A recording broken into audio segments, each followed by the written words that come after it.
नमस्कार दोस्तों, मैं गणेश चौधरी एक बार पुनः आपका मेरे चैनल पर हार्दिक स्वागत है, हार्दिक अभिनंदन है। दोस्तों, विगत दिनों दोनों राज्यों के चुनाव संपन्न हुए, जिनके परिणाम आज घोषित किए जा चुके हैं। साथियों, महाराष्ट्र में एनडीए गठबंधन की सरकार बनने जा रही है, तो वहीं झारखंड में जेएमएम यानी हेमंत सोरेन की सरकार बनने जा रही है। साथियों, जो राजनीतिक दल जीत गए वो कहीं ना कहीं जश्न मनाते नजर आ रहे हैं, और जो राजनीतिक दल हार गए वो इस विषय को खंगालने में लगे हैं कि इस हार का मुख्य कारण क्या है।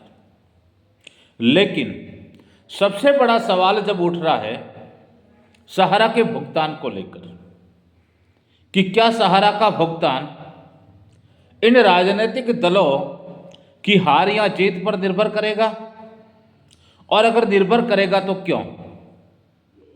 साथियों, इस बात को जानने की जरूरत है कि चाहे राजनीतिक दल कोई भी आए, चाहे बीजेपी की सरकार बने, चाहे कांग्रेस की सरकार बने, या फिर गठबंधन की सरकार बने, उससे सहारा के निवेशकों को क्या लेना देना।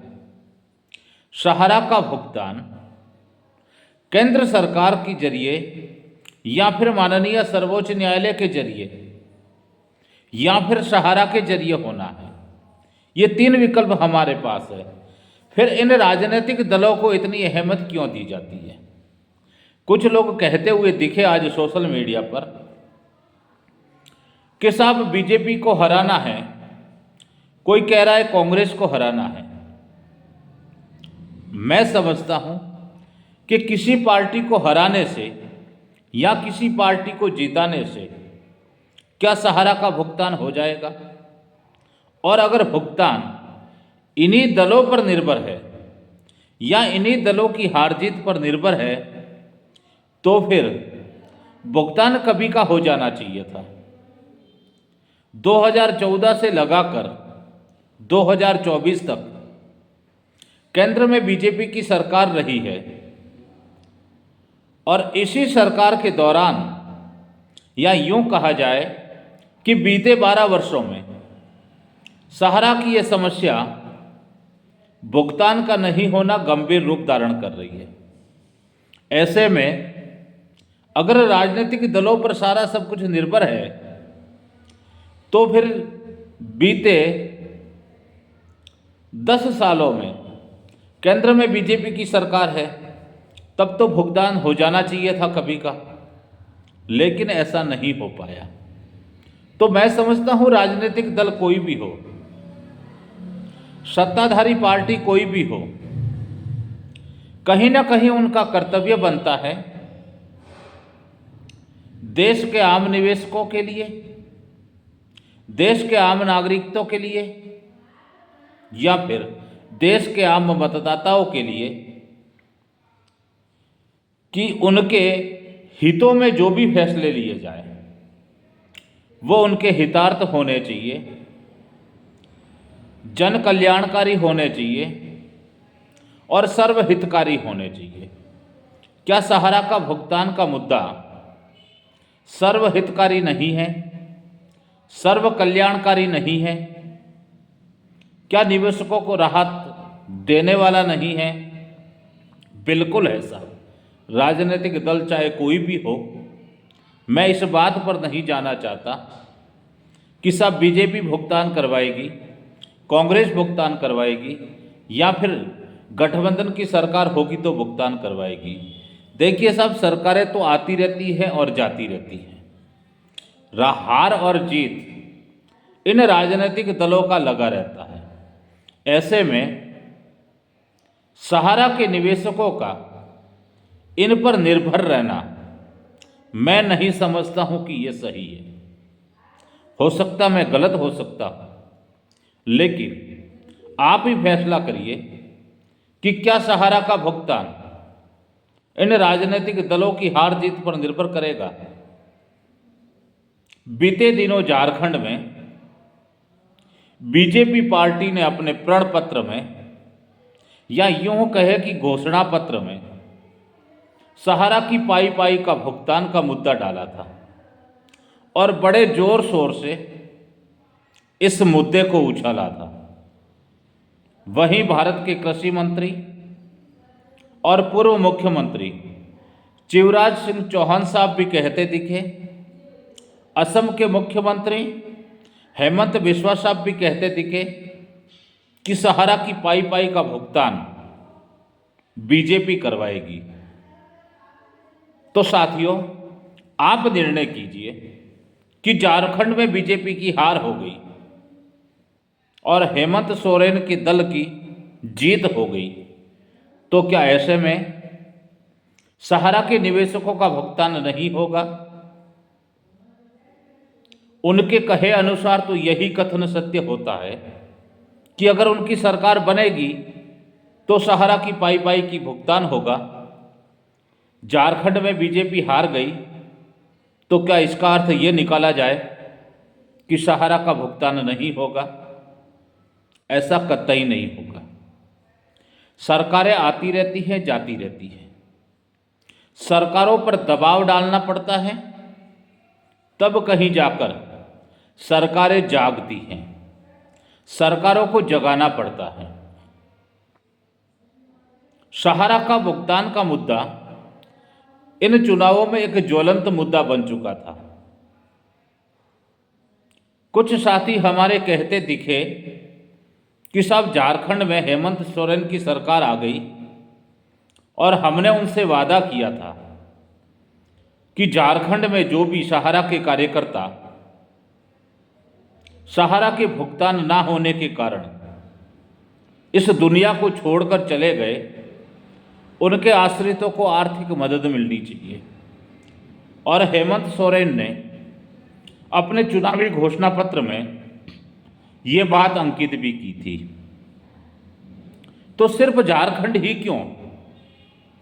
क्या सहारा के कार्यकर्ता झारखंड में ही थे?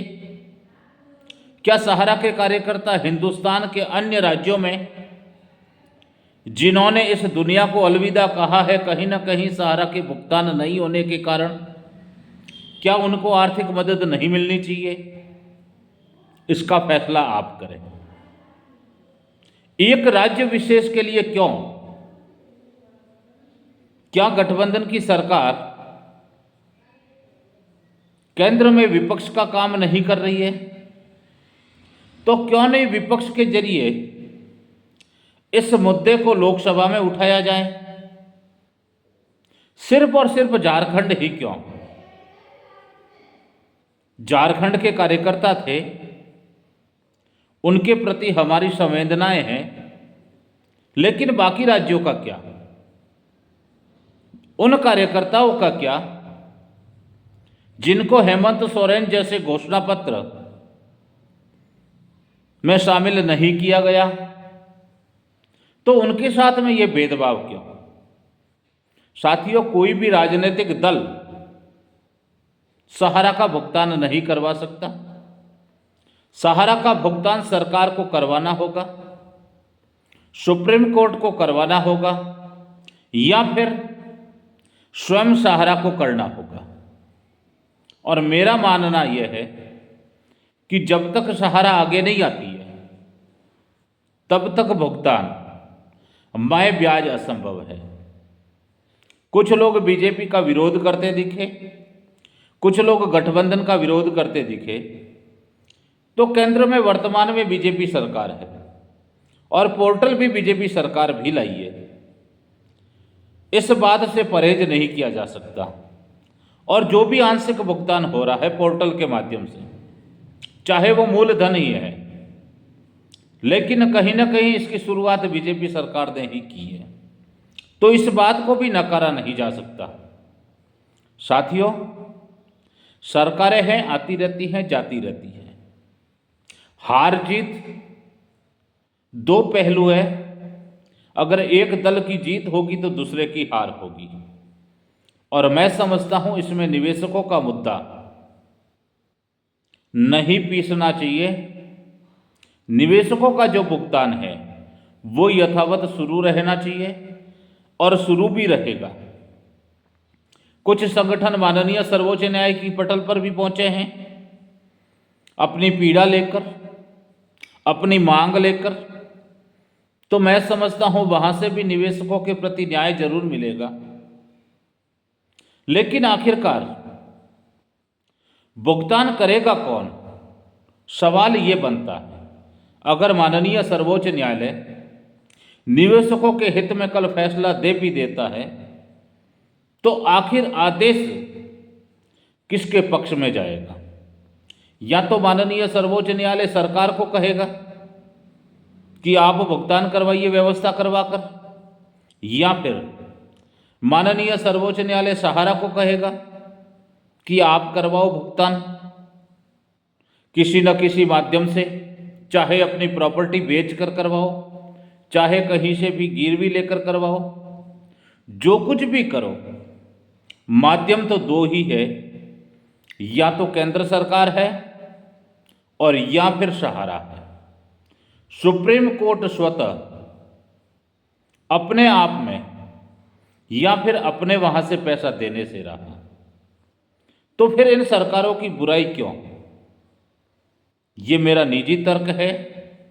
हो सकता है इससे आप सहमत भी होंगे और नहीं सहमत भी होंगे, लेकिन मैं समझता हूं कि केंद्र की सत्ताधारी पार्टी बीजेपी, जिसने इसे चुनावों में मुख्य रूप से मुद्दा बनाया था सहारा की पाई पाई का भुगतान का,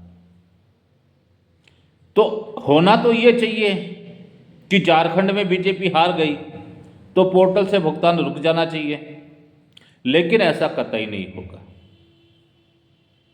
केंद्र सरकार को अपनी जिम्मेदारी का निर्वहन करना ही होगा और वहीं माननीय सर्वोच्च न्यायालय को भी अपनी जिम्मेदारी का निर्वहन करते हुए सहारा के निवेशकों को राहत देने का काम करना ही होगा। साथियों, कुछ साथी लिख रहे हैं, सोशल मीडिया के जरिए बताने की कोशिश कर रहे हैं कि साहब रीजन और जोन पर युद्ध स्तर पर कार्य शुरू हो चुका है, तो इसमें नई बात क्या है?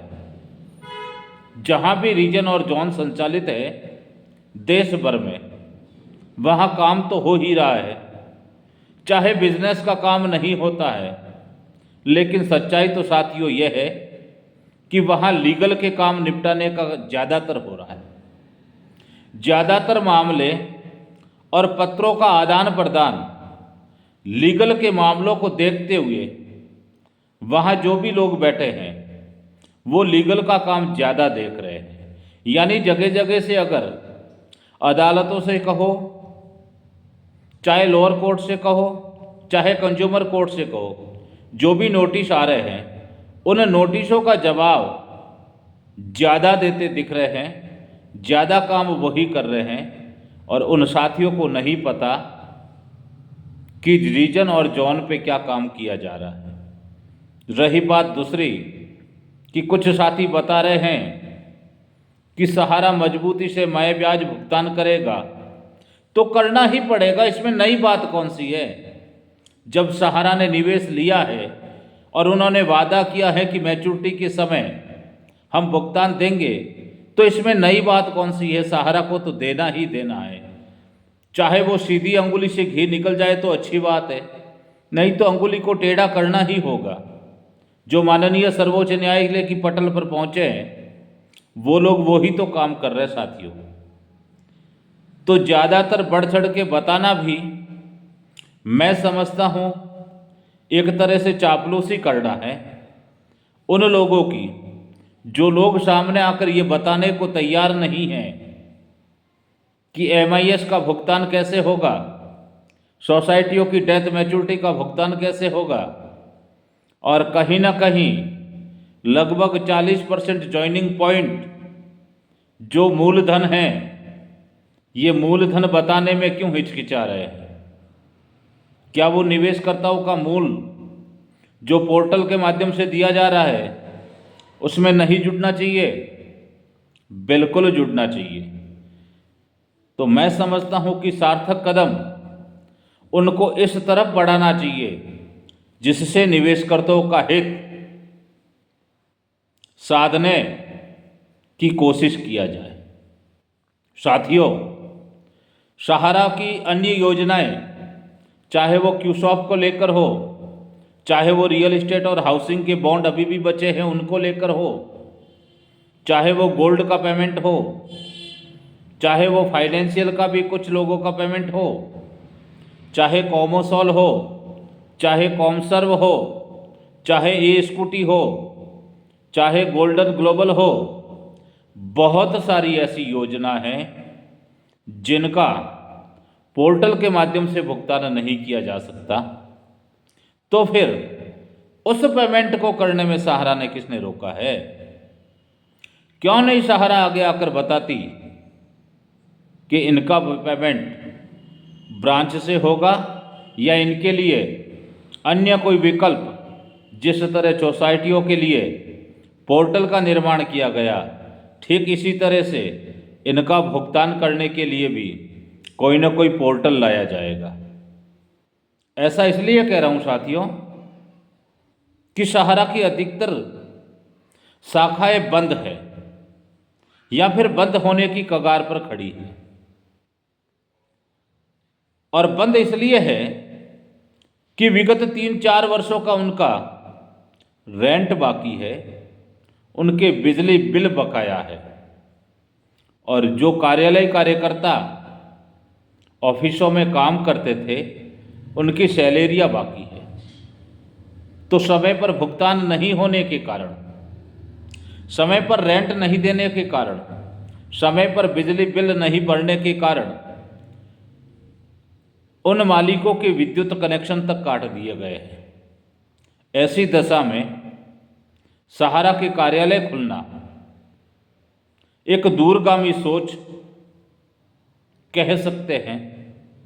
तो क्या इसके लिए जो मैंने अभी आपसे इतनी योजनाओं का भुगतान गिनाया है, इसके लिए दूसरा पोर्टल लाया जाएगा? और अगर लाना ही है तो क्यों नहीं सामने आकर कह रहे हो? साथियों, माननीय सर्वोच्च न्यायालय पर भरोसा रखिए। देश का सर्वोच्च न्यायालय जो निवेशकों की पीड़ा को समझते हुए, कार्यकर्ताओं के दर्द को समझते हुए जरूर निवेशकों के हित में और कार्यकर्ताओं के हित में फैसला देगा। धैर्य बनाए रखें। इसी के साथ धन्यवाद। शुभ रात्रि।